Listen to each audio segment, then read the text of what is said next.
Oi! Então agora nós estamos voltando com a aula de número 2. Você que ainda não viu a número 1, nós damos início às artes rupestres e onde nós falamos do início da arte, o início da cor, o início das primeiras obras artísticas. E nessa aula de número 2 nós iremos abordar a arte egípcia. Só que para nós entrarmos na arte egípcia, nós precisamos, aprender um pouquinho do que é o Egito. A gente precisa se localizar aonde está. O Egito é um país muito antigo, é um dos primeiros países que permanecem lá da antiguidade até agora, porque muitos ali, como a Babilônia, a Síria, são países que surgiram, mas devido a guerras e com o tempo foram desaparecendo. Mas o Egito, ele permanece até hoje. Existem registros do Egito há 8.000 anos antes de Cristo, então ele é bem antigo. Você que tem o costume de repente de ler a Bíblia, você vai ver que na Bíblia fala muito sobre o Egito, então é um país muito antigo, que tem muita história, que tem muita arte, é um país riquíssimo. Uma curiosidade para você: o Egito é um dos primeiros países, na verdade foi o primeiro país a desenvolver a variedade de cores. Quando você estuda a história da tinta, você vê que essa maior variedade de cores, de misturas, de pigmentos, ele vem do Egito. Então, a partir de agora, nós iremos ver tópico por tópico. É uma história, uma arte muito riquíssima, com muitos detalhes. Nós iremos ver o porquê que eles se pintavam, os seus detalhes, como eles faziam as suas tintas, como que era desenvolvido lá no Egito a sua arte. Então, assim, nessas aulas que nós estamos fazendo, nós estamos aprendendo aonde começou a cor e como foi no decorrer dos anos a evolução da arte, a evolução da cor, a mudança dos pigmentos. E após a pré-história, as pinturas rupestres dos primitivos, a gente vem para a cultura egípcia, aonde ali a gente vê que tem muito registro. Eles desenvolvem que na época não era para eles uma arte, até isso que nós vamos ver que não existem nomes de artistas, quem pintava, porque eles faziam realmente para deixar uma tradição, deixar uma cultura, deixar para os próximos, principalmente nas tumbas, né? Porque eles, pintavam os túmulos, as pirâmides. Então, a partir dessa aula, nós iremos aprender um pouquinho sobre Egito, a parte mais antiga do Egito, aonde tudo começou e como eles desenvolveram as suas artes. Então, assim, eu não quero que você fique apenas com essa aula, vale muito a pena pesquisar sobre o Egito, ver lá os detalhes das suas pinturas, ver além daquilo que eu vou trazer nessa aula, é que você vá atrás e você pesquise, porque é uma cultura riquíssima de detalhes, é muito lindo estudar e descobrir o Egito. Então eu quero que você continue comigo nos próximos vídeos, que nós iremos a partir de agora falar um pouquinho só sobre o Egito. Então nós voltaremos agora com a nossa primeira parte sobre a arte egípcia. A arte egípcia é uma arte muito rica. Os egípcios são uma das primeiras civilizações que começam a ter mais variedades de cores. Eles começam a criar cores fora aquelas assim simples de se criar.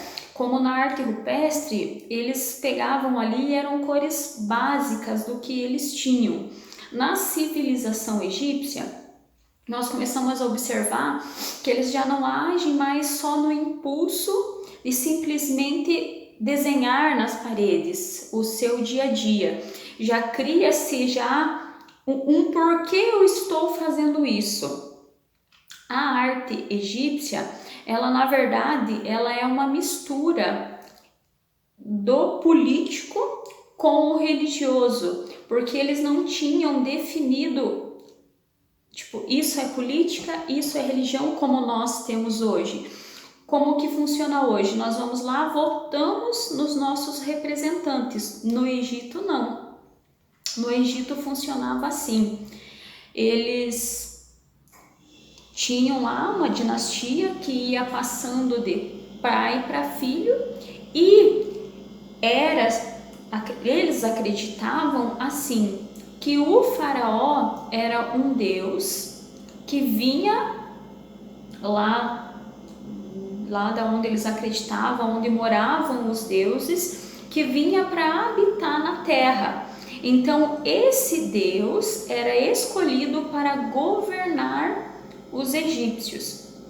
Por isso que tinha toda uma devoção em volta de Faraó. Não era o único deus que eles tinham, porque eles tinham vários outros deuses, mas quem dava as ordens, quem governava toda aquela nação era Faraó.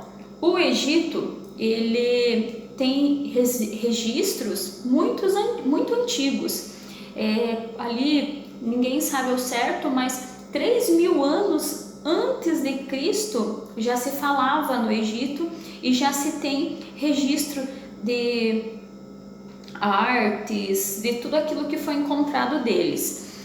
Tanto é que os leitores da Bíblia podem ver que na Bíblia se fala muito sobre o Egito. Então o Egito é um dos países mais antigos. Antes de Israel já tinha o Egito. Então ali nós podemos ver que o Egito é um país riquíssimo e eles já eram bem civilizados nessa época. Eles já tinham até a sua própria escrita. Mas agora aqui nós vamos ver o porquê do Egito. Depois eu quero trazer uma obra para a gente analisar certinho ali, para a gente saber identificar. Mas o Egito, eles já tinham todo um padrão. Alguns não consideram como arte, porque a arte veio ser reconhecida, ser definida como arte a partir ali do Renascimento. Mas nós vemos como arte devido à estrutura das pinturas, de tudo aquilo que tem ali. Algo que a gente pode observar é que para eles, aquelas pinturas que eles deixavam nas paredes, tudo aquilo que eles têm dentro das pirâmides, nos lugares aonde eles deixaram, é que eles não faziam para ser uma arte exposta. Isso veio anos depois, aonde existia um artista, ele faz a sua obra para vender ou expor. Aí então nasce a arte em si. Mas aqui no Egito nós não vemos nenhuma obra das que foi deixada com assinatura, porque a intenção não era que o artista fosse revelado, não era uma obra para enaltecer quem fez aquela pintura. A arte egípcia, ela se baseia simplesmente em deixar registros daquele faraó, daquele rei na sua tumba, na sua catapulta. Então era muito misturado o político com o religioso, porque eles não tinham essa separação. Então o que eles faziam? Eles preparavam, alguns tempos mais à frente existiam lá as pirâmides, existiam lá aquele local que eles preparavam para a futura tumba daquele rei que iria morrer. Depois eu quero trazer uma curiosidade sobre a pintura do rosto que eles tinham, que eles pintavam ali para deixar na catatumba. Os egípcios, eles gostavam muito de cor. Eu quero mostrar aqui. Esse aqui, olha aqui as cores. Era como se fosse um pingente que Faraó tinha, que eles usavam para ali, ó, ali em cima, ó, que é, ó, eu quero que vocês vejam bem.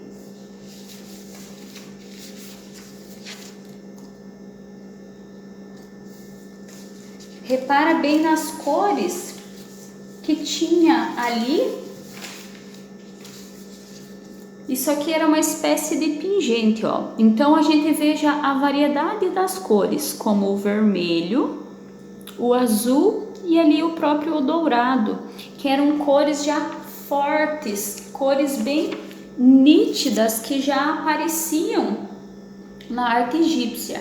É claro, ali não era um desenho na parede, mas já eram ali, nós já podemos ver cores vivas, cores fortes. É claro que com os anos foram se desgastando, foi se desbotando e a cor não foi permanecendo. Mas os egípcios, eles já tinham esse desejo de criar um tom a mais na cor. Nós também podemos ver nos egípcios que cada cor não era simplesmente uma cor. Eu vou lá, vou misturar, saiu um azul, eu vou pintar de azul. Não, cada cor para os egípcios tinha o seu significado. Eu vou ler aqui para vocês. O preto, ele era feito do carvão, da madeira, e ele significava a morte, que para eles era muito importante, e a noite. A morte para eles não era como para nós hoje. Para nós hoje a morte é uma perda de alguém que nós amamos, e nós sofremos muito com isso, porque ali nós vamos deixar de ter alguém. Para os egípcios, o que era a morte? A morte era a conclusão daquele plano, daquele faraó ou daquela pessoa, mas ele iria continuar vivendo em uma outra dimensão, tendo os mesmos sentimentos, levando a mesma vida, comendo, bebendo, casando, fazendo as mesmas coisas aqui na Terra. Então a definição de morte deles era bem diferente da nossa. E eles acreditavam que o espírito da pessoa que morria, principalmente de Faraó, não ficava longe ali daquele local. É por isso que eles pintavam coisas habituais daquele faraó. Então nas paredes era um pouquinho da história daquele rei que estava morrendo. A outra cor é o branco, que era extraído do gesso ou do cal, e ela significava a pureza e a verdade.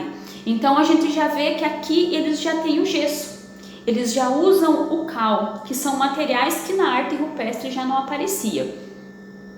O vermelho representava a energia, o poder e a sexualidade, e era encontrado nas substâncias ocres. Então quando nós vemos figuras como essa daqui, que possui algumas tonalidades a mais, nós já começamos a definir um pouquinho a mais. A gente vê que não é um desenho simples, não é só apenas um amuleto, mas tem todo o significado.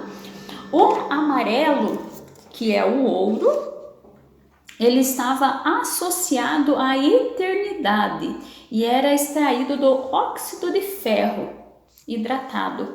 Então a gente começa a ver que eles usavam ouro em tudo, né? O amarelo. Então, quando eles usavam, não era simplesmente pelo valor do ouro, mas também tinha o significado da eternidade.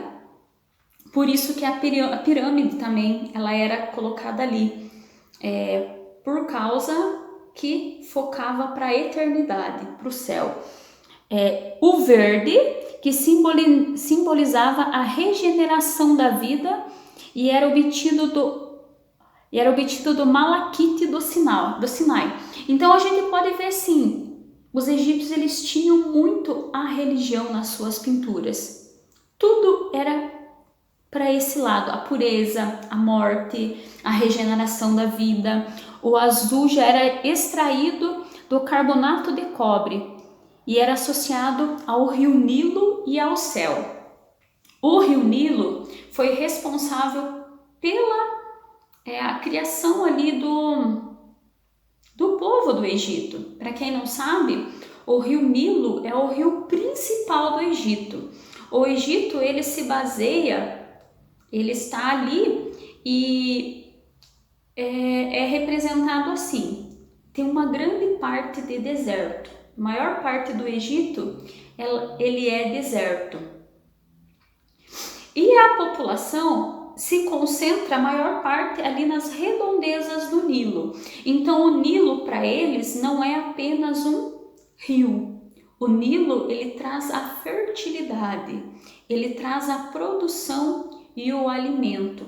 Então eles veem o rio Nilo como o responsável por tudo aquilo que eles têm, porque é ali que eles plantam o arroz, é ali que sai o alimento, é ali que traz a água para eles. E naqueles tempos, então, eles estavam focados no rio Nilo e eles representam muito isso nas suas pinturas. Novamente eu quero pôr aqui, Então nós vemos aqui, o vermelho.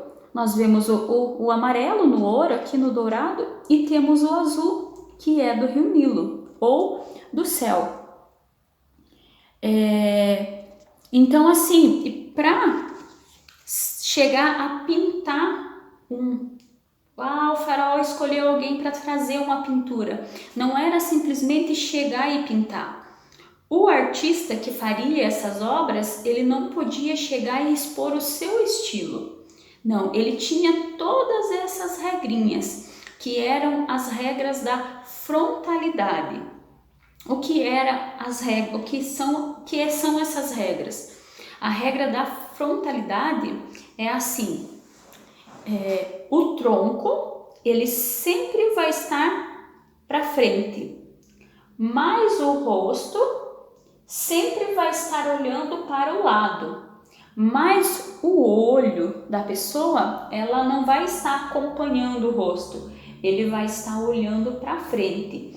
E a parte inferior das pernas, então o tronco para frente, mas as pernas para o lado. Sempre. Então nas pinturas do Egito Antigo, seriam essas as regras. O olho sempre olhando para frente, o tronco também, mas as pernas e a cabeça para o lado. Até eu vou pegar um aqui para vocês verem. Era mais ou menos assim. Olha os pés com as pernas para o lado, tronco, os ombros para frente, cabeça olhando para a lateral, mas o olho ele aparece inteiro. Então era assim que eram baseadas as pinturas egípcias. Aqui também eu tenho uma figura de um faraó. A gente aqui vê, já está meio desgastados, mas as cores, então eles já possuíam uma gama muito maior de pintura. Eu quero voltar no próximo vídeo, aqui nessa sequência dessa aula mesmo, trazendo mais detalhadamente essas pinturas, o que eram as pirâmides, e eu quero falar ali sobre essa parte dos velórios, dos funerais egípcios, sabe? Porque quando a gente começa a estudar, a gente vê a riqueza de detalhes que eles tinham, o porquê que eles faziam daquela forma. E eu quero trazer para vocês a curiosidade da pintura dos rostos que eles traziam, que era algo ali, tipo, que os egípcios tinham. o fato de ter que pintar, o fato de deixar, como era feito. Eu quero trazer as pirâmides e o porquê delas, bem certinho. Então nós vamos continuar nesse próximo vídeo, eu vou trazer mais figuras explicando o porquê da morte ali, mais detalhadamente. Então nós voltamos aqui para falar sobre a arte egípcia. Como eu falei na introdução, a arte egípcia ela é riquíssima. Os egípcios são um dos países mais antigos que ainda permanecem e a sua cultura ela é imensa. Mas eu quero me focar nesse vídeo aqui mais na cultura antiga, do Egito Antigo. Como que eles eram feitos? A arte ela é reconhecida a partir do Renascimento, ali após o Renascimento, porque até então a arte não era arte, como nós vemos hoje.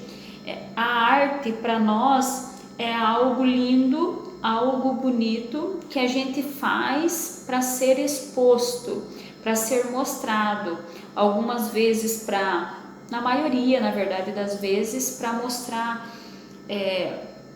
aquilo que nós queremos sensibilizar as pessoas, ou através de uma reivindicação, através de um manifesto, ou mostrar algo de bom e de belo através da arte. Nos tempos passados não era assim.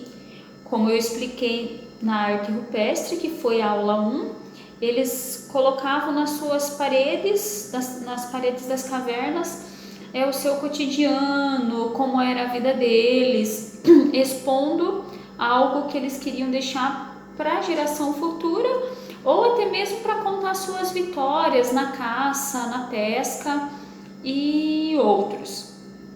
Na arte egípcia já é diferente. A arte egípcia ela não era vista como arte, e sim ela tem a ver muito com a religião. Faraó, que era o rei, ele era visto como um deus. Eles acreditavam que Faraó tinha nascido dos deuses para vir cuidar dos egípcios, e ele passaria por um tempo na terra, e quando ele morresse, ele retornaria para uma outra vida onde ele teria os mesmos costumes que ele tinha na terra, de se alimentar, de casar e até morrer pela segunda vez. E isso era um ritual para eles. Então, quando eles vêm para decorar o faraó que tinha falecido, não era apenas um velório, não era apenas uma preparação para enterrar alguém ou sepultar alguém como nós hoje fazemos. Para nós, a morte, quando alguém falece, alguém morre, nós vemos como uma perca. Perdi alguém querido, perdi alguém da minha família, alguém que eu gostava, e isto é uma dor. Para os egípcios, não, ele estaria retornando da onde ele veio, e ele estaria indo para algo melhor, estaria indo para um lugar onde ele recomeçaria a sua vida e iria viver normalmente. Então, o que eles faziam?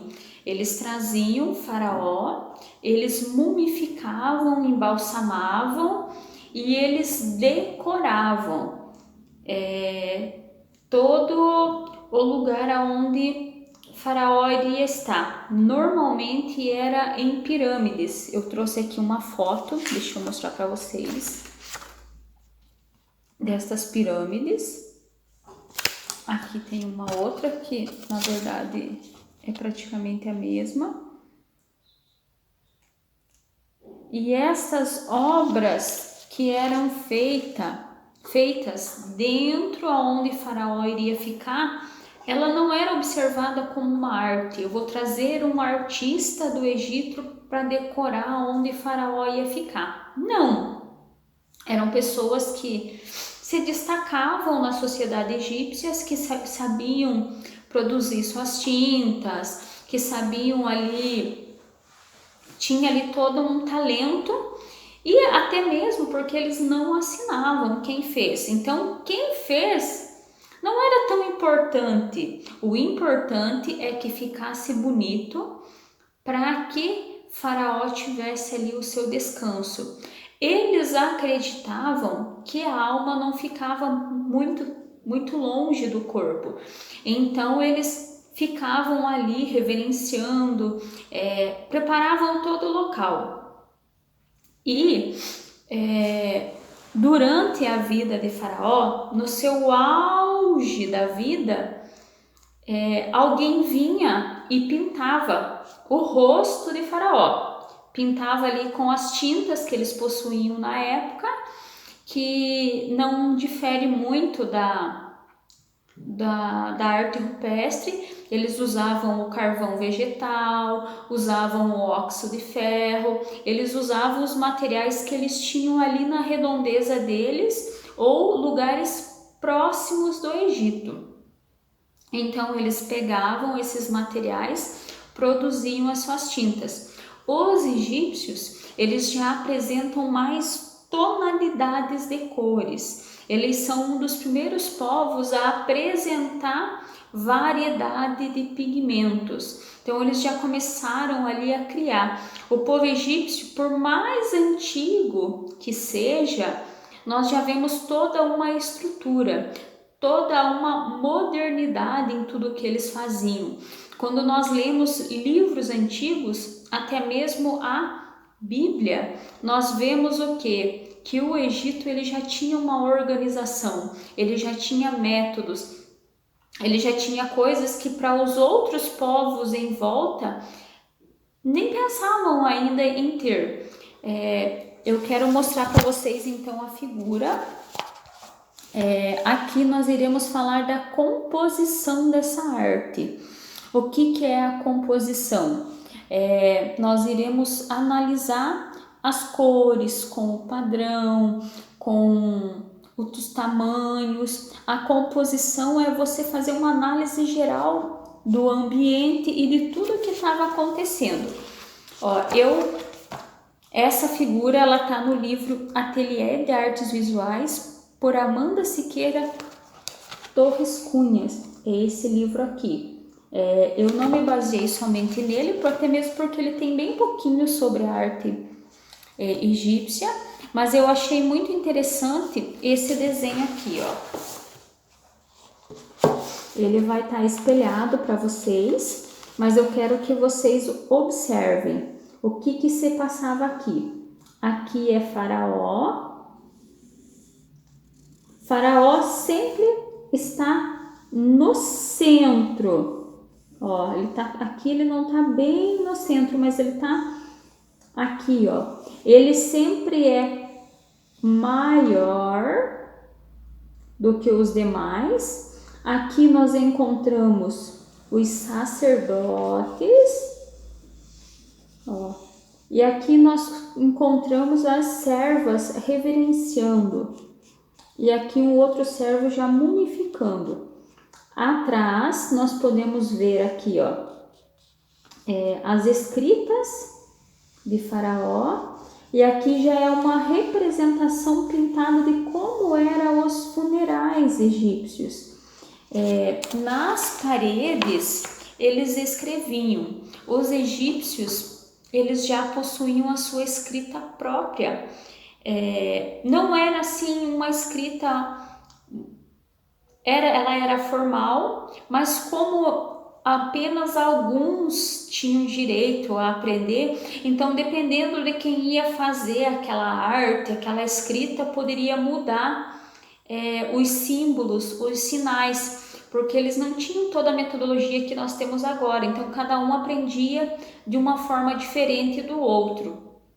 E ali nós já vemos que já tem algumas cores a mais, uns pigmentos a mais. eles tinham também a lei da frontalidade.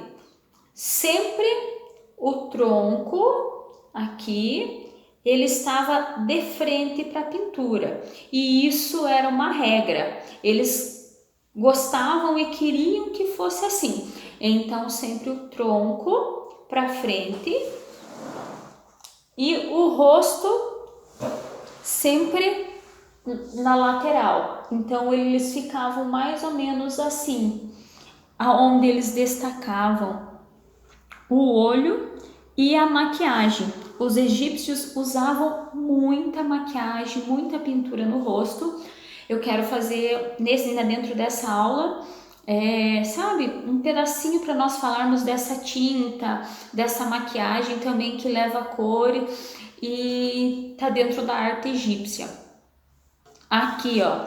Então eu vou mostrar esse aqui, ó. Então, ó, aqui fica mais fácil, ó. O tronco sempre para frente, as suas pinturas sempre assim plana como que eu quero dizer, ó. Sempre eles eram lineares, eles tinham a mesma estrutura e o rosto sempre de lado. Isso dava a entender a eternidade. Então eles queriam mostrar que as pessoas eram eternas. Então eles sempre mostravam essa eternidade. E atrás nós podemos ver, ó, que sempre pintado nas paredes, ó. Mesmo eles pintando aqui, representando essa cena, nós vemos que eles deixavam tudo registrado nas paredes. Então, os egípcios, eles tinham já uma gama maior de cor. E como eu falei aqui, ó, deixa eu mostrar esse aqui. Esse aqui é uma foto de um faraó. Nós podemos ver aqui, ó, a pintura que provavelmente foi feito no auge da carreira desse faraó. E aqui, ó, nós podemos ver uma grande parte já de cores sendo representadas em cima. Então, quando eles pintavam, não era uma obra de arte, mas sim algo a ser preparado. Tanto é que, como eu já falei, eles não assinavam as suas artes, então não era reconhecido como arte. Nada mais era do que um ritual dos egípcios, algo que teria que ser o melhor, porque Faraó não era apenas um rei, ele era um deus que estava fazendo essa passagem para o outro mundo, aonde ele iria administrar. E essas decorações eram somente feitas para Faraó. Sabe, eles desenhavam rituais cotidianos da vida de Faraó e ali eles deixavam. E aí na sequência nós iremos dar continuidade a mais imagens, a mais cores e mais coisas da vida de Faraó. Então nós vamos falar agora sobre a arte funerária, mais detalhadamente. Como eu já falei no vídeo passado, os egípcios, eles não faziam arte por arte. A arte foi reconhecida como arte a partir do Renascimento, onde as pessoas pintavam para expor ou pintavam para vender, aonde começou a assinatura dos pintores, dos artistas. Então, antes do Renascimento, nós não vemos a arte com o mesmo intuito que nós temos hoje. A arte, ela era feita ali como algo que eles precisavam, algo para deixar relatado e suas infinitas formas. Tanto é que nas artes egípcias nós não vemos nenhuma obra assinada, nós não sabemos quem eram os artistas, tanto na arte egípcia quanto na rupestre, como nós já vimos. Nós não vemos assinatura, porque o intuito não era ser um artista, não era viver da minha arte, mas sim o que representava para a época. As maiores pinturas e artes do Egito, nós vamos ver lá no Antigo Egito, eles eram deixados dentro das pirâmides, onde era preparado o corpo do faraó ou das principais autoridades do Egito. Eu quero trazer aqui uma fotinha que é das pirâmides de Gizé, que é no deserto de Gizé. E o que eram essas pirâmides? Elas eram construídas, até hoje é considerado como uma das grandes maravilhas, porque são muito lindas. Elas tinham um desenho arquitetônico diferente para a época, e elas eram feitas dessa maneira, forma de pirâmide, porque elas apontavam para o céu. Pode ver, ó, todas elas apontavam para o céu. Então isso significava eternidade. Elas eram feitas com objetivo funerário, elas eram os túmulos da época, então eles não enterravam os faraós, eles sim mumificavam, que isso a gente já viu até em desenho, a gente vê muito em filme. Então eles mumificavam o faraó e guardavam lá. Mas para deixar dentro dessa pirâmide tinha toda uma preparação. Uma das preparações é essa aqui, ó. Essa aqui é uma pintura feita na parede do túmulo lá olha aqui, ó.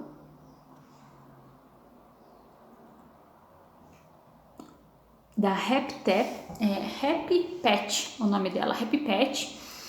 E esse aqui é ó, aqui não vai aparecer direito, mas nessas paredes das pirâmides, eles pintavam os hábitos dessa pessoa, as coisas que elas gostavam, e elas colocavam ali ao redor coisas que iam lembrar, até mesmo para mais tarde, na eternidade, levar em consideração. Eu quero trazer aqui para nós analisarmos uma pintura egípcia. Ela tá nesse livro aqui, ela vai estar espelhado, mas é Ateliê de Artes Visuais, pintura, pela Amanda Siqueira Torre Cunha. E ela traz essa pintura aqui. Ele vai sair espelhado.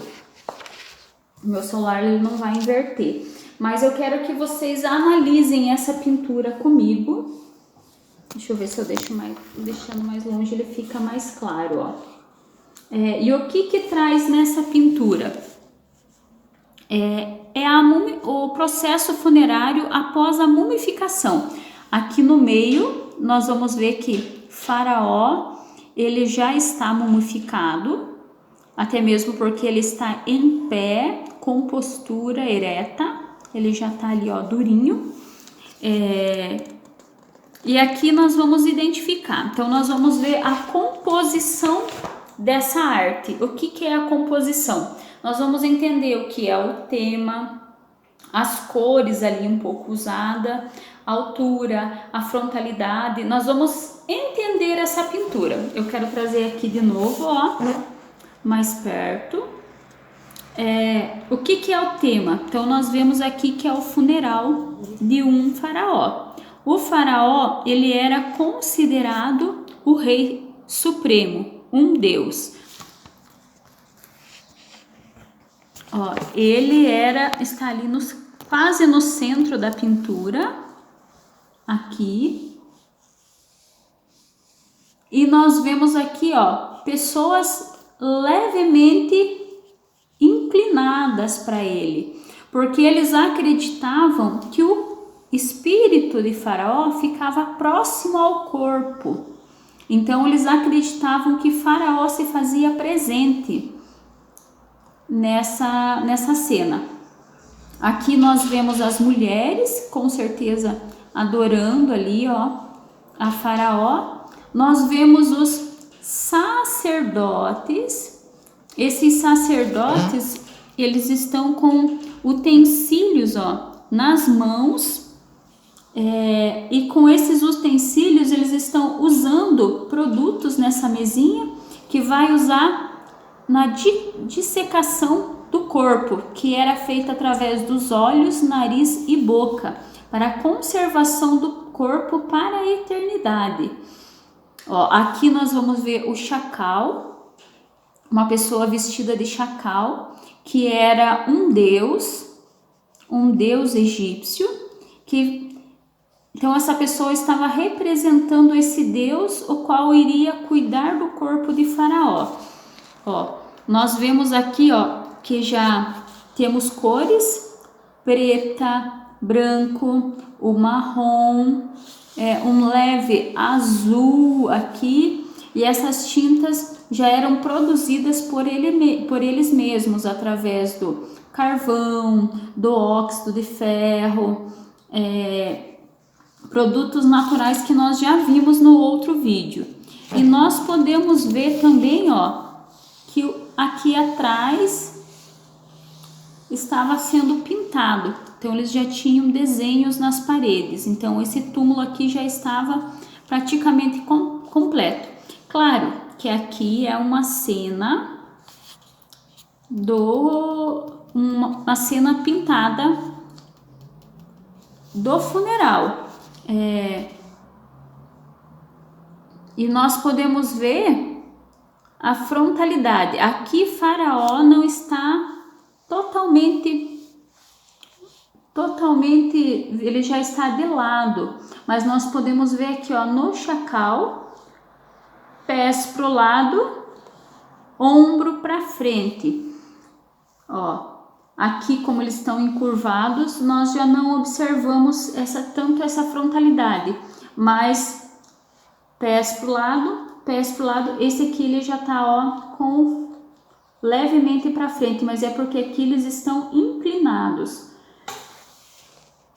Mas nós podemos ver essa distribuição, essa composição. Nós vemos no Egito que a pintura ela não era criativa. A pintura ela era feita com as regras egípcias.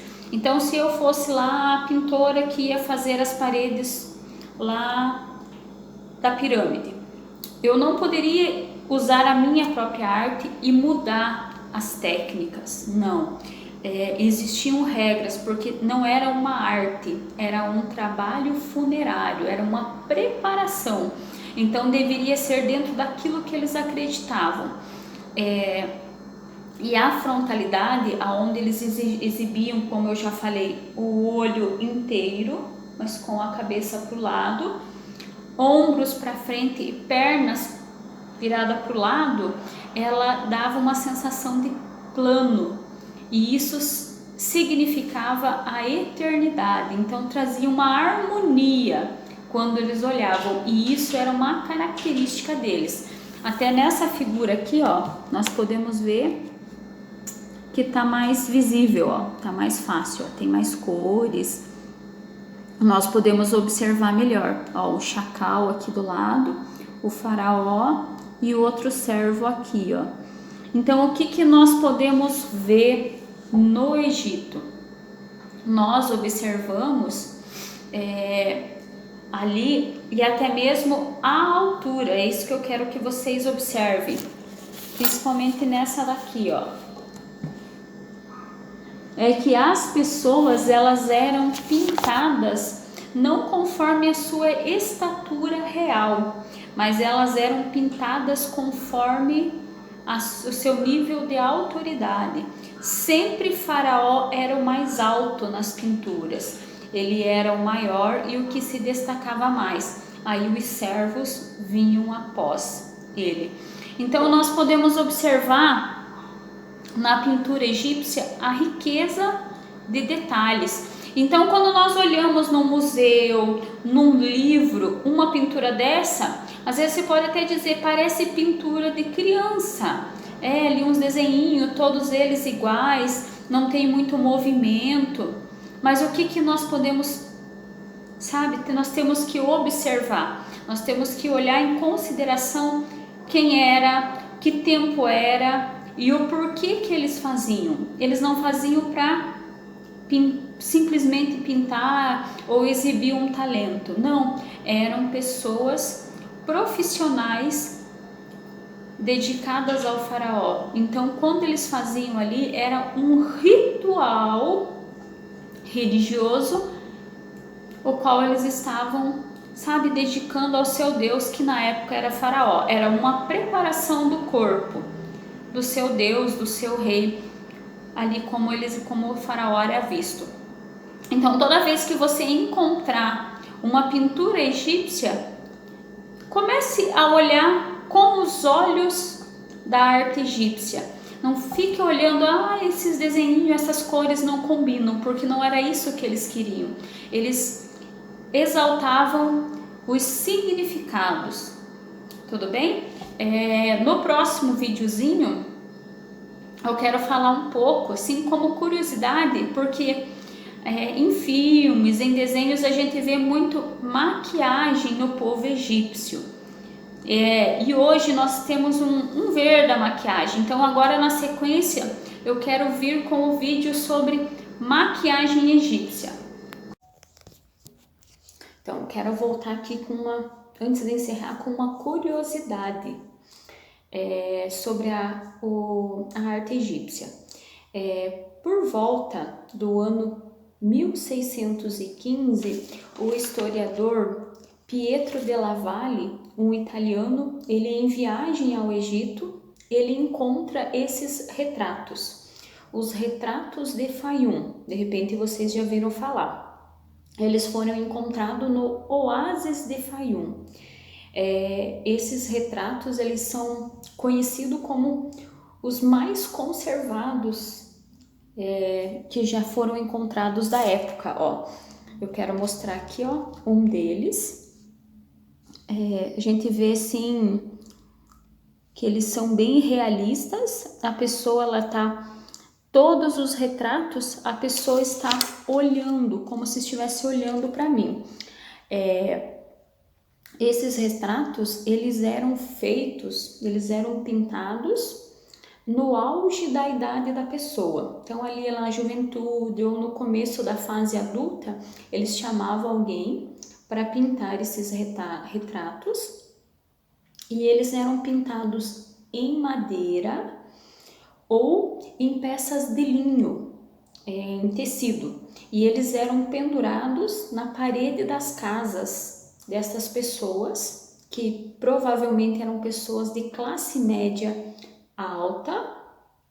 Era diferente dos sarcófagos dos faraós ali, que eram entalhados e tinha outro processo. Então aqui era um processo mais barato, onde eles pintavam esses retratos, então eles penduravam.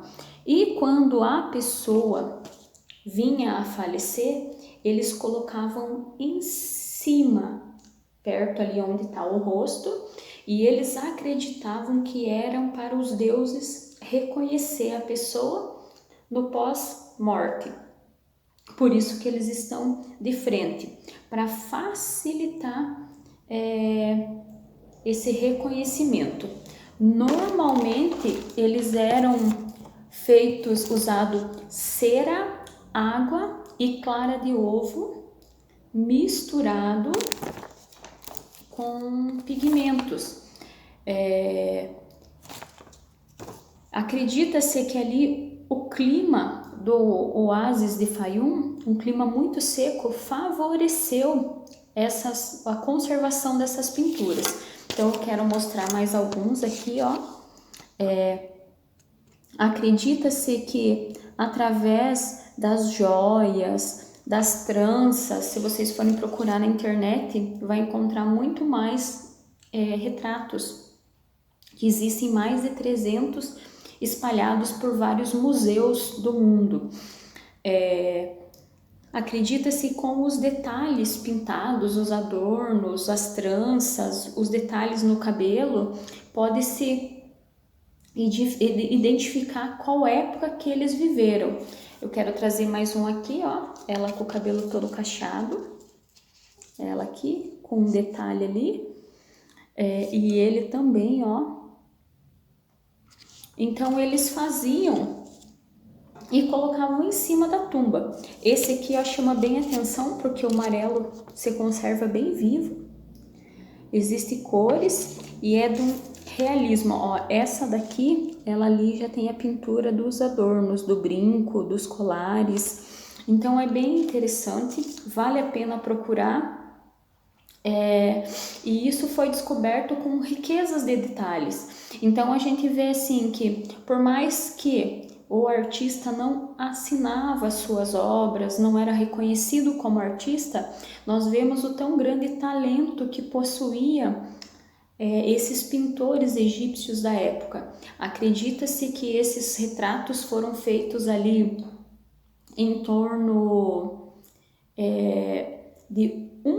do século I a.C.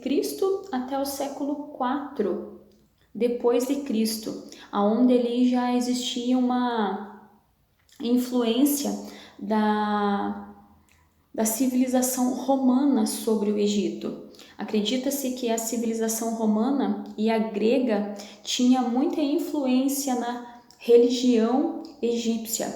Então ali a gente vai encontrar vários, eu trouxe aqui só alguns. Esse aqui eu achei bem interessante porque aparece bem o detalhe do cabelo, do brinco, dos olhos. Dá para ver todos os retratos, a impressão que eles estão olhando para a gente nos nossos olhos. E isso era intencional, porque era para facilitar o reconhecimento dos deuses da pessoa. Então assim, vale a pena vocês pesquisarem mais, ver outros retratos. E eu trouxe aqui apenas como curiosidade. Agora eu quero falar sobre a maquiagem egípcia. Como eu falei agora ali, a maquiagem ela é algo típico dos egípcios. Quando nós lembramos do Egito antigo, ou até mesmo hoje, porque a gente quase não fala mais no Egito, a gente já não lembra muito dos egípcios. Visto na televisão, a gente vê muito pouco do hoje. Quando nos vem na cabeça Egito ou o povo egípcios, nós já lembramos de pessoas pintadas com aqueles adornos na cabeça. E uma personagem que a gente lembra muito, eu quero deixar aqui mais como curiosidade mesmo, sobre a maquiagem dos egípcios. É a maquiagem, e a gente lembra de Cleópatra, porque alguns filmes, alguns desenhos falam muito nela. Ela é uma personagem que marcou não somente a sua época, mas ela vem marcando até hoje, através dela como personagem em filmes, e até no Chapolin aparece ela. Então assim, virou até comédia. Mas a maquiagem em si da época, ela não é muito usada pelo termo maquiagem.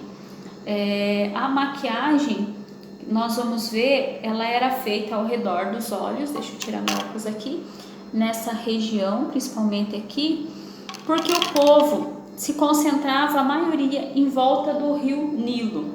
O Egito tem muito deserto, e o rio Nilo, que passa pelo Egito, ele é a fonte de alimento, de água, é o que abastece aquele povo. Então o povo trabalha muito, principalmente com o plantio de arroz, quando as águas do rio baixam, e faz muita poça de água. E ali eles plantam, e naquelas poças se concentra grande parte de bactérias, e as pessoas elas têm contato com aquelas bactérias. Então no Antigo Egito existia muita infecção nessa região dos olhos, E os médicos daquela época, se assim os chamavam, os magos, eu não sei como que eles diziam para aquelas pessoas, eles receitavam essas maquiagens ao redor do olho. E nós podemos ver que nessas maquiagens, através de estudos, foi provado que tinha muito óxido de ferro e cobre. A maior parte tinha cobre, que hoje nós vemos como prejudicial à nossa saúde, mas que usado em pequenas quantidades traz benefícios, não que nós devemos usar. É outra medicina, é outro tempo. Naquele tempo eles não tinham os remédios que nós temos agora, os colírios. Então naquela época, para proteger do sol, eles usavam maquiagens. Não só como estética, mas como remédio. E até nós podemos ver que eles trocavam os seus trabalhos por... eles não trocavam por dinheiro em si, mas eles trocavam por comida, por ferramentas e maquiagem, que era os remédios da época, principalmente na região dos olhos. E uma curiosidade que eu achei muito interessante é no reinado de Ramsés III, onde ele dava essas maquiagens para o povo, e eles fazem a primeira guerra da história por causa de maquiagem. Então eles não receberam e eles paralisaram os seus trabalhos em prol da maquiagem. Então eu achei assim muito interessante. Vale a pena estudar a maquiagem egípcia e o porquê que eles faziam. Eu quero que você continue, logo logo nós voltaremos com a parte prática. Vou voltar aqui para a nossa última parte do nosso vídeo, falando sobre a aula egípcia, sobre a arte egípcia. E nessa última parte aqui, eu quero estar com a Melissa, que vai estar presente. E nós vamos fazer um papiro egípcio. E o que era o papiro egípcio? Nada mais, nada menos que a comunicação egípcia. Hoje em dia nós usamos, é muito fácil a nossa comunicação. Nós pegamos um celular, fazemos uma ligação ou mandamos uma mensagem e nós se comunicamos rapidinho. No Egito antigo, eles já tinham a escrita. Foi uma das primeiras civilizações a ter a escrita própria. E eles usavam o papiro. E o que era o papiro? Eu vou pegar esse pincel aqui. Nós não temos aqui o papiro, a planta, mas eu vou simular aqui esse pincel. Nada mais era do que uma planta verde, e ela tinha aqui umas folhinhas bem finas, caidinhas, que lembravam o raio do sol. E para eles era uma planta muito santa, muito iluminada. Ela nasce no rio Nilo. Ela lembra muito o talo do copo de leite, só que na pontinha ela é um triângulo, e isso lembrava a pirâmide e lembrava a eternidade. Então o que eles faziam nesse papiro? A parte verde eles cortavam e usavam para amarrar, usavam para sandálias, para uma infinidade de coisas. E a parte branca que ficava por dentro, eles cortavam tiras. E o que acontecia? Eles tiravam todo o líquido.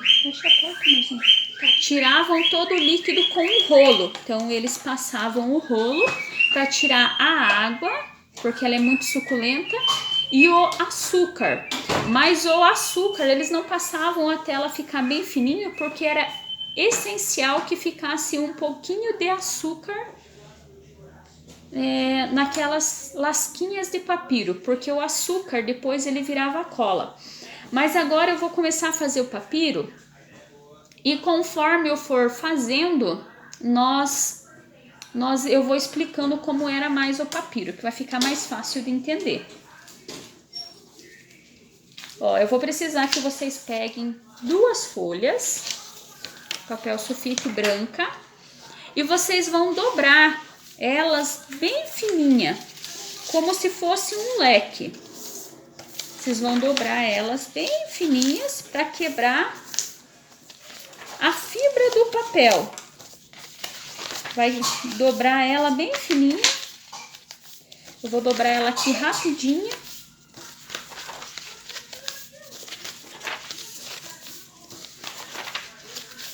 Fazer aqui um leque rapidinho para vocês.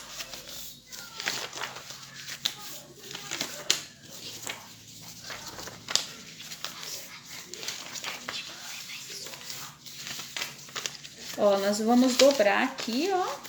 A Melissa vai me ajudar a fazer. Ó, ele vai ficar aqui, ó, um leque. Até pode dobrar mais fininho também, ó, bem pequenininho. Eu dobrei meio grandinho aqui para ser mais rápido, mas vocês fazendo devagarzinho. Aí depois que dobrar, vocês vão cortar assim, ó, em tirinhas, de 2 centímetros a 2,5 centímetros. Aí ele vai ficar todo dobradinho, igual é a tirinha do papiro, ó. Aí ele vai ficar assim. Então, quando ficava assim a tirinha do papiro, eles vinham com o rolinho e deixava a tirinha. E a Melissa vai explicar sobre como era a tirinha do papiro. Era assim, só que antes deles passarem o rolo, ela era muito cheia de açúcar e quando dobrava, ela se quebrava toda. Daí eles passavam o rolo e deixavam na água. E se quisesse que ficasse bem clarinho, ele era 1 semana na água. Se quisesse que ficasse muito escuro, era 2 semanas. E como... Então, daí eles iam fazendo o papiro e deixavam imprensado. Uhum. Então, e aqui o que nós iremos fazer? Nós iremos, ó, pegar essas tirinhas. Como nós não temos o papiro, nós iremos fazer um falso papiro. Nós vamos colocar essas tirinhas numa forma. E nessa forma, pode segurar, amor. Eu tô aqui com a minha auxiliar. Nós vamos derramar um pouquinho de café. Pode ser aquele café que sobrou da manhã, daquele café que ficou lá de restinho na sua casa. Ó, eu vou mostrar aqui, ó. Ó, ele tá aqui, deixa eu mostrar aqui, ó. Ó, olha lá o café. Aí, o que nós vamos fazer? Nós vamos deixar por 5 minutinhos. Aí, ele vai ficar de molho, esses 5 minutinhos. Lá no cantinho, você esquece ele, até um pouquinho mais. Não pode esquecer totalmente, porque o papel vai se desmanchar. Aí, não vai dar certo. Aí, depois desses minutinhos, o que você vai fazer? Você vai retirar o café. Tem que ver se ele não vai, se ele, de repente os de baixo não molhou direito, você dá uma mexidinha. Aí o que você vai fazer? Você vai pôr por alguns minutinhos no forno aquele papel ali. Pondo no forno, você vai deixar só, não precisa, Melissa. Pondo no forno, você vai pôr lá e vai até ele secar, não precisa ser muito tempo. Se vê que tira ele ali, ele não secou, pode deixar secar também naturalmente. Só não pode deixar secar naturalmente no começo porque ele vai grudar. Então é excelente pôr no forno apenas para ele secar. Depois que você pôs no forno e tirou, ele vai ficar assim, ó. Olha lá, Melissa, mostra lá. Alguns mais claros, outros mais escuros, porque o que é feito artesanal, ele não fica perfeito. Então, ele não vai ficar tudo de uma cor só. E o que você vai fazer quando estiver com ele nesse processo? Essa é uma atividade que ela demora um pouquinho, diferente daquela da arte rupestre, que a gente faz tudo na hora e é rapidinho. Então, ó, o café, ele é excelente, ó, ele deixa envelhecido. Aí você vai pegar uma forma, ó, vai passar um papel filme, tá aqui, ó, o nosso papel filme. Você vai pegar aqui essa forma. E agora, Deixa eu colocar aqui para vocês verem, ó. Essa forma você vai pegar... Pega um potinho, Melissa, aquele amarelinho lá pra mãe. Tá. Você vai pegar cola branca, não precisa ser essa mesma minha aqui. Você vai pegar cola, vai pôr a cola e vai pôr o pouquinho de café. Vai deixar meio bebidinho essa mistura. Vai misturar bem para essa cola ficar com a cor do café. E aqui nós vamos fazer o nosso papiro, ó. Lá naquele tempo, eles não faziam assim tão rápido. Então, eles deixavam ali de uma semana a 2, dependendo do tom que eles queriam. E eles colocavam em tecidos. E agora nós vamos fazer assim, ó. O papiro, ele não era como que ele era feito. Ele não era colocado de qualquer jeito. Ele tinha uma sequência. O primeiro, eles colocavam assim, ó, na horizontal. Aí nós vamos passar a cola, ó, nós vamos passar a cola. Deixa eu tentar trazer mais pra frente e mais inclinadinho o celular, ó. E nós vamos fazer assim, ó. E o outro, nós vamos passar a cola e nós vamos intercalar esse papel. E é interessante você pôr o café na cola para ele pegar um tom mais escuro. Aí, ó. Aí assim nós vamos, ó, intercalando. Aí o outro papel você vai pôr na horizontal. Um na horizontal, aqui, ó, juntinho. E o outro na vertical. Ele fica seco, ó, ele fica... Mas se estica ele lá com a cola, vai molhando. Ó, o outro nós iremos fazer aqui, ó. Você vai passando cola e vai pondo, ó. Vai pondo, vai intercalando. Lá naquele tempo, eles não tinham a cola. Então, como eles faziam? Na hora de passar o rolinho, eles não tiravam totalmente o açúcar. Então, eles tinham o ponto. Aí, o que eles faziam? Na hora que colocava ali no tecidinho... E prensavam, eles prensavam com pedras lisas. O açúcar que continha no papiro, ele se tornava uma liga e uma cola. E assim por diante, ó. Um para cima, um para baixo, ó. Aqui. E é interessante você pôr o papel filme por baixo, ou se não tiver papel filme, põe uma sacolinha, um plástico, alguma coisa, ó. Vou fazer só mais um para vocês verem. Ó. Aqui. E você vai intercalando, porque na hora de tirar, o que vai acontecer? Se você não colocar um plástico por baixo, ele vai grudar e você vai rasgar na hora de erguer.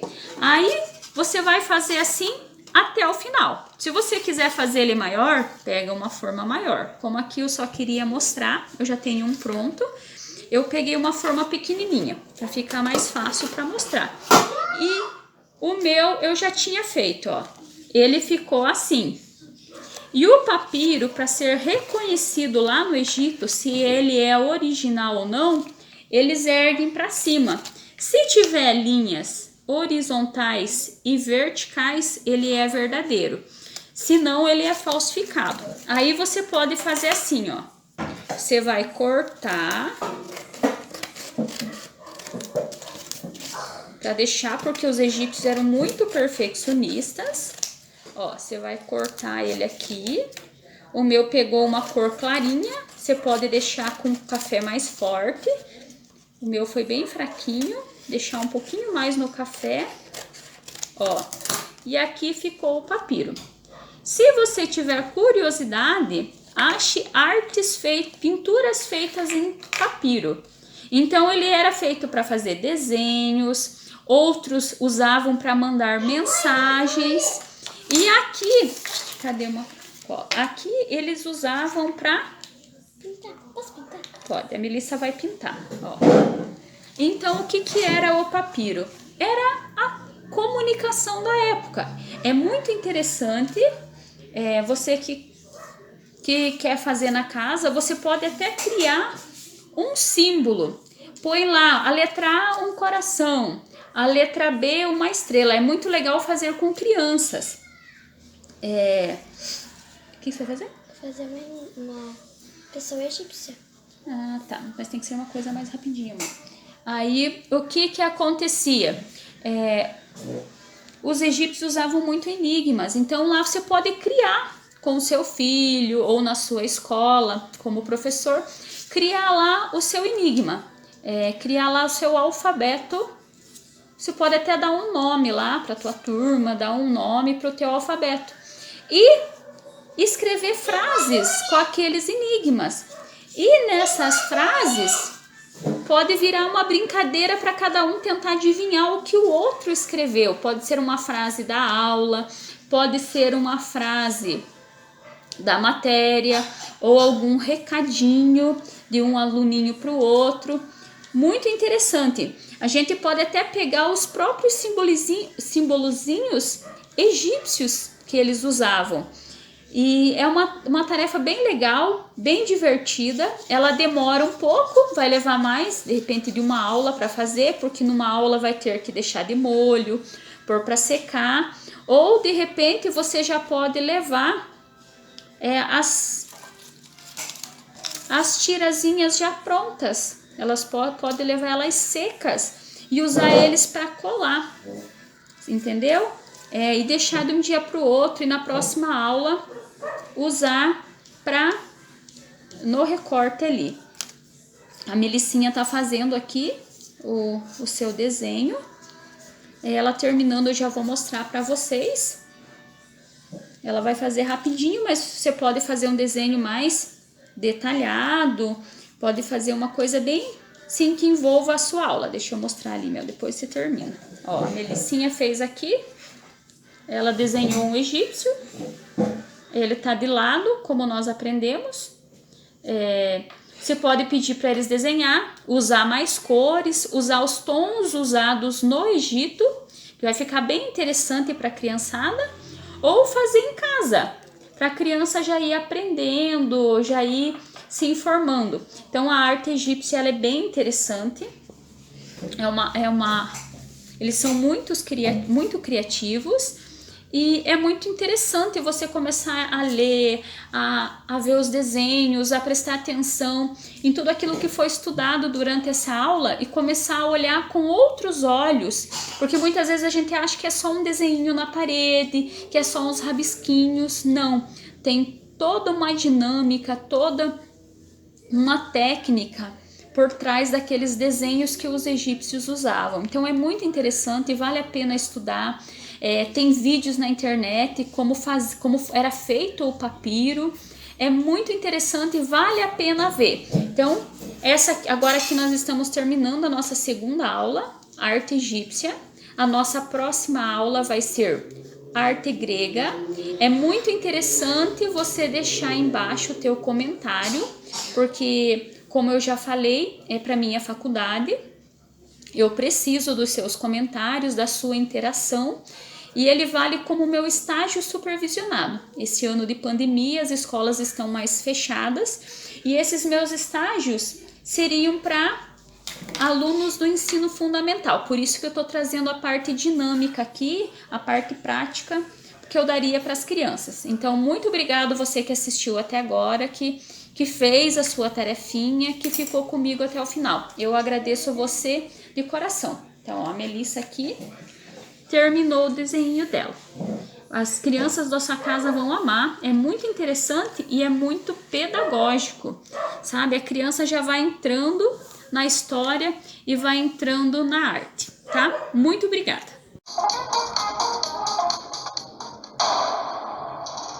Olá, pessoal! O vídeo de hoje é um resumo sobre a arte do Antigo Egito. É um resumo porque a realidade é sempre muito maior. A arte egípcia se inicia no período pré-dinástico, ou seja, antes do primeiro faraó, período anterior à unificação do Egito. Existiam dois grandes reinos, o Alto e o Baixo Egito. Grande parte da sociedade egípcia estava centrada na crença da eternidade da alma, e isso é mostrado na sua arte. em esculturas, arquitetura, pintura e mitologia. No período pré-dinástico, se inicia as práticas de sepultamento com objetos para auxiliar a alma após a vida. Eles acreditavam na ressurreição e não na reencarnação. Ou seja, acreditavam que após a morte, sua alma iria retornar ao seu próprio corpo. Os barcos eram os objetos mais importantes nesse período, pois acreditavam que poderiam auxiliar no transporte do falecido para a vida após a morte. Inicialmente, os governantes eram sepultados junto com animais e escravos sacrificados para auxiliar o faraó quando voltasse à vida. Com o tempo, começaram a achar essa prática muito cruel e, ao invés de colocar pessoas e animais sacrificados, começaram a pintar e esculpir objetos que os representassem. Isso se iniciou no governo do último rei pré-dinástico, o rei Narmer. Em seu túmulo, animais sacrificados dão lugar a esculturas. Aqui vemos uma estátua do período. Na estátua, vemos um babuíno representando uma divindade e contendo o nome do faraó Narmer inscrito em sua base. Os egípcios não tinham dúvida de que, se preservasse a imagem fiel do faraó, ele viveria para sempre. Assim, buscaram eternizá-lo através da arte. Para isso, artistas esculpiam a cabeça do rei e a colocavam na tumba, a fim de ajudar a alma a se manter viva através da imagem. Dessa forma, o escultor ganhou importância na sociedade, ao ponto do nome egípcio para escultor significar aquele que mantém vivo. Porém, o artista não tinha espaço para a criatividade. Suas obras tinham regras rigidamente controladas por padrões estabelecidos. O primeiro conjunto de regras está na ideia da eternidade da alma. Não eram feitas para serem apreciadas na vida terrenal, mas para o momento da transição para a vida espiritual. Muitas das pinturas eram feitas em tumbas, para ajudar o falecido a lembrar de quem é quando voltasse à vida. Assim, para as pinturas ficarem mais próximas da realidade, eles desenvolveram uma técnica chamada de Lei da Frontalidade. A Lei da Frontalidade era um conjunto de normas rigidamente estabelecida, que se caracterizava pela ausência de tridimensionalidade. Nela, todas as partes do corpo devem ser retratadas do seu melhor ângulo. O tronco e os olhos devem ser retratados de frente, enquanto a cabeça, os pés, o nariz e as pernas devem ser desenhados de perfil. O objetivo era mostrar a maior realidade possível, mesmo se o resultado não parecesse natural. Outra regra muito importante era a hierarquia das imagens. O tamanho das pessoas é proporcional ao seu poder e sua importância. O amarelo claro era extraído do ocre, o verde vinha da malaquita e do cal, o preto do carvão, o vermelho do óxido de ferro ou hematita, o azul do silicato de cobre ou sais de cobalto. Misturados com clara de ovo ou cera de abelha, adquiriam uma consistência pastosa, ideal para a pintura. Os rígidos padrões também atingiam a escultura. Seu objetivo era preservar a eternidade e não as expressões momentâneas. Assim, suas formas são estáticas. Buscavam rigorosamente os aspectos essenciais e não os detalhes secundários. O bom artista era aquele que dominava todas as regras. Ninguém queria coisas diferentes. O artista não podia ser original. As regras deveriam se manter intactas por anos e anos. Assim, pouco se mudou na arte egípcia durante 3.000 anos. Esse foi o período onde o Egito conseguiu sua unificação, unindo o Alto e o Baixo Egito, aparecendo assim a primeira dinastia de faraó da história. Assim, o Egito iniciou um longo processo de forte centralização de forças e de momentos de enfraquecimento de sua centralização. Nesse período, os túmulos começam a ter um significativo aumento em seu tamanho, e a partir do faraó Queneres, adquirem tamanhos monumentais. A tumba é a mais antiga grande estrutura de pedra desse período. Neste período, os governantes eram sepultados na cidade de Ábidos, em Mastabas.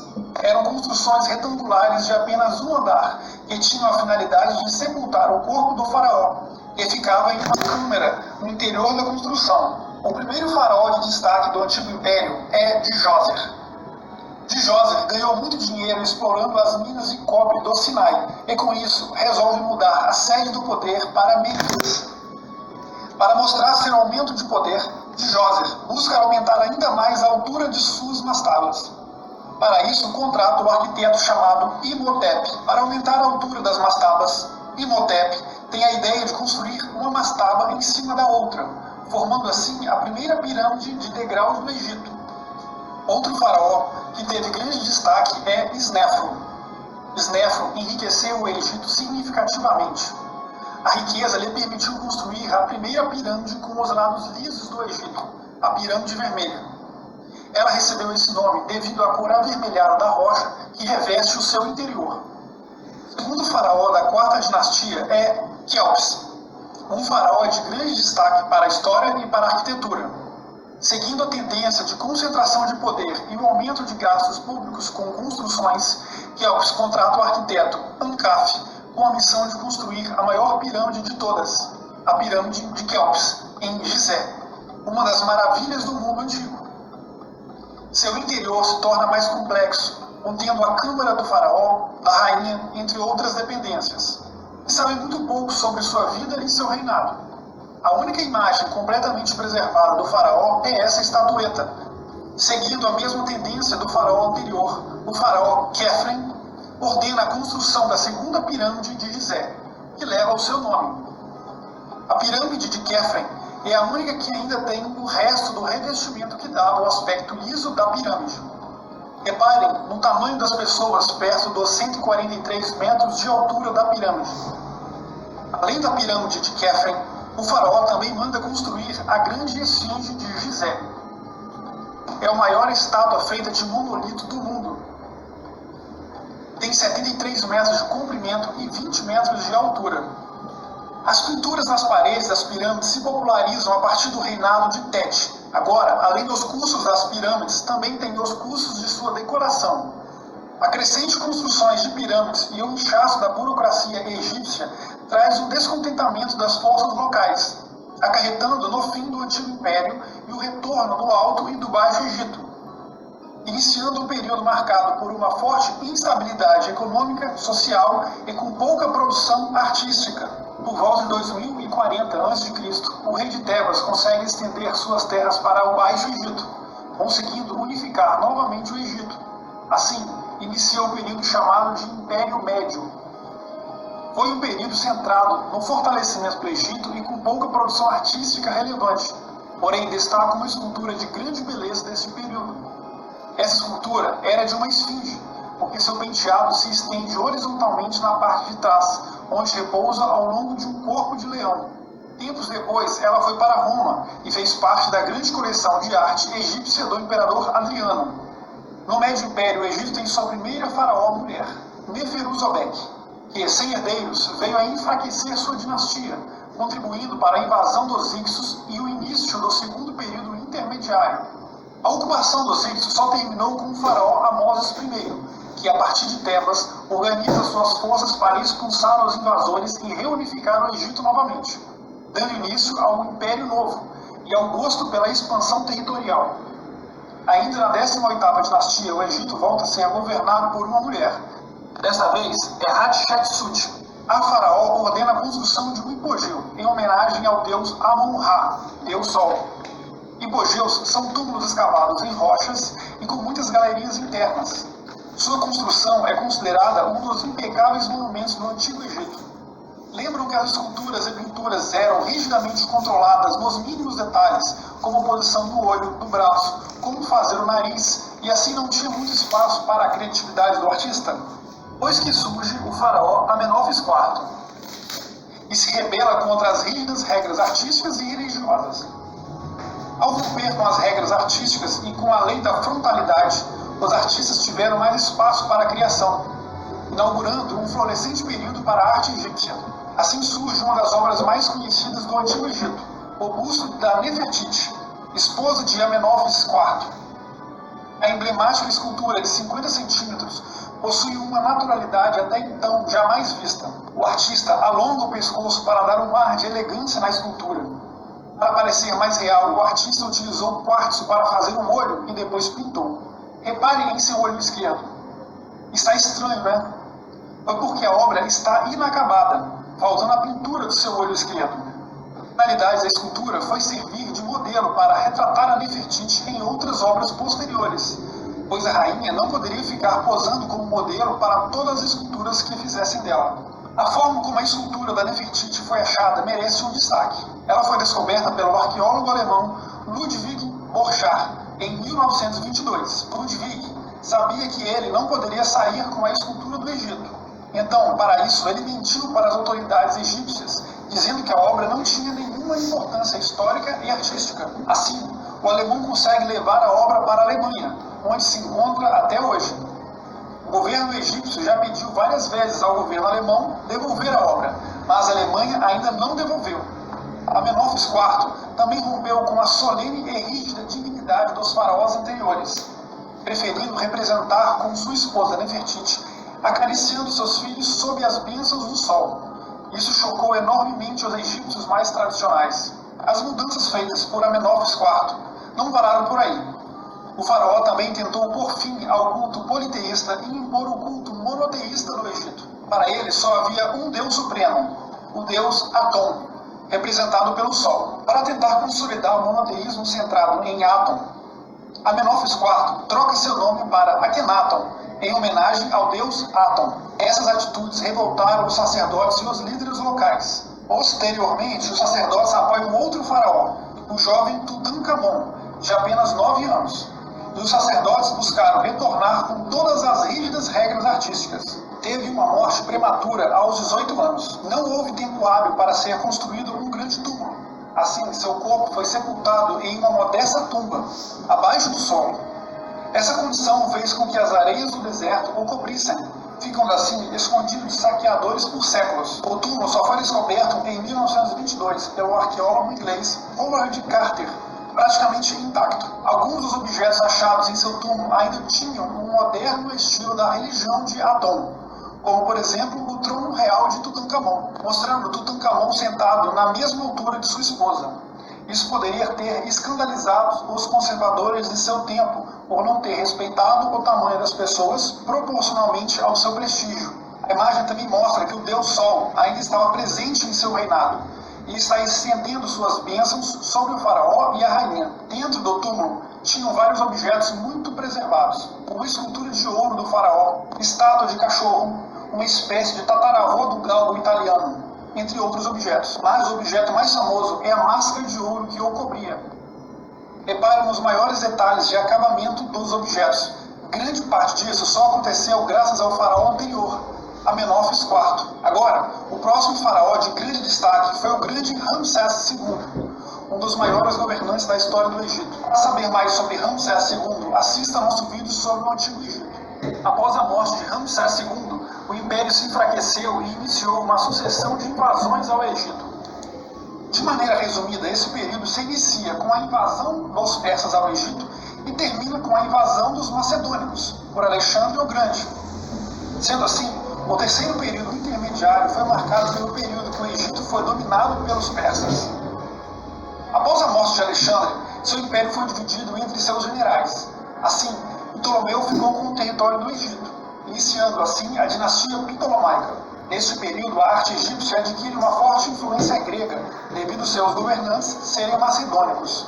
Cleópatra VII é a governante mais famosa e influente desse período, governando o Egito até a invasão da República Romana e o seu suicídio. Após a Antiguidade, tiveram outros acontecimentos que merecem destaque. Durante séculos, pouco se sabia sobre o Antigo Egito, pois não conseguiam traduzir sua escrita. A tradução só foi possível com o descobrimento da Pedra de Roseta.